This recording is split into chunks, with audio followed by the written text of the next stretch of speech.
Quand on commence à voir beaucoup plus de plaques du New Hampshire qu'on en voit habituellement, ça peut vouloir dire qu'on est au New Hampshire. Live Free or Die, c'est leur Je me souviens. Ce qui me fait penser qu'on vit peut-être pas si libre que ça au New Hampshire. Mais bon, c'est pas grave. Les routes sont belles à Manchester, qui est la ville la plus peuplée de l'État avec ses quelques 100 000 habitants, dont beaucoup ont des racines canadiennes-françaises. En traversant le Merrimack, on aperçoit ce qui était anciennement l'usine de l'Amoskeag Mills, immense manufacture textile qui a été pendant un temps le plus grand centre de production de toiles en coton et de lin du continent américain. C'est aussi là que des milliers d'immigrants du Québec sont venus travailler à la fin du 19e siècle pour des salaires de misère, à une époque où les enfants n'avaient pas peur de se salir les mains et de contribuer par leur travail à l'entretien de leur famille. C'est donc pas étonnant que la présence canadienne-française ait laissé une trace indélébile à Manchester, que ce soit par le nom de certaines rues, la rue Cartier par exemple, une petite rue tranquille où il fait bon vivre, ou encore par le nom de certains candidats aux élections pour le Congrès américain, un nom d'origine française, mais qui est aujourd'hui solidement implanté aux États-Unis. Et si on entend peu de gens parler français, voire pas du tout, j'étais curieux de savoir s'il y avait de la poutine dans ce quartier. Chez Vachon, un restaurant de cuisine canadienne, c'est prometteur, quoique j'espère que ce ne sera pas de la poutine au Joe Louis, même si ici, ça veut absolument rien dire, les Joe Louis. D'ailleurs, j'ai bon espoir que le New Hampshire saura me proposer une poutine digne de ce nom, parce que le meilleur sirop d'érable de ma vie que j'ai goûté, c'était un sirop d'érable du New Hampshire. C'est peut-être sacrilège de dire ça, mais c'est la vérité. Mais la poutine, c'est plus complexe. C'est 3 ingrédients de base qui doivent être parfaits, sinon c'est bancal.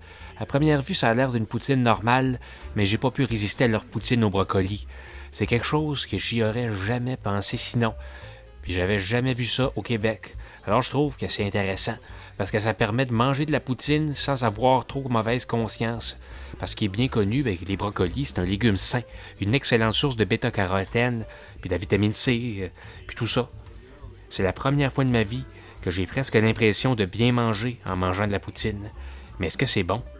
Il va falloir que j'en mange un peu plus pour pouvoir faire mon diagnostic. Avec cette bouchée-là, j'évite momentanément le brocoli afin de mieux savourer les éléments essentiels de la poutine. Le fromage en grains, c'est du fromage en grains, ça fonctionne, les frites aussi. Le seul problème que j'ai, c'est avec la sauce, qui n'est pas une sauce à poutine, c'est plutôt de la gravy. Puis j'ai pas encore goûté à une poutine à la gravy qui était satisfaisante. On ne devrait jamais juger la valeur d'une poutine à ce qui est rajouté, mais le brocoli, c'est vraiment ce qui permet à la poutine du Vachon d'être intéressante à déguster. À chaque bouchée, je suis intrigué par l'apport des notes de chlorophylle.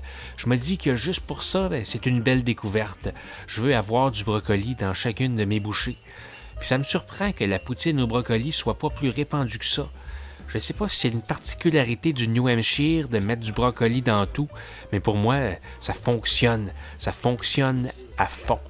Je dirais même que c'est une excellente idée, une idée inspirante que je vais ramener dans mes bagages. Puis quand je vais me préparer de la poutine à la maison, je vais mettre du brocoli dedans pour avoir l'impression de manger santé. Je termine mon assiette avec le sentiment d'avoir eu un repas à peu près complet. Il me reste un petit peu de place, mais je vais pouvoir passer au travers de l'après-midi sans grignoter. Que demander de plus? C'est que la poutine américaine en est à ses premiers balbutiements. On n'a pas encore ici de poutine gigantesque qui, quoique délicieuses, sont presque impossibles à digérer. La norme au Québec, on dirait. Mais ça va venir, j'en suis sûr et certain. Chez Vachon, restaurant de cuisine canadienne, à Manchester, New Hampshire. Et qu'est-ce que la suite des poutines américaines me réserve? Je ne le sais pas. J'en ai pas la moindre idée. C'est pour ça que c'est tellement intéressant.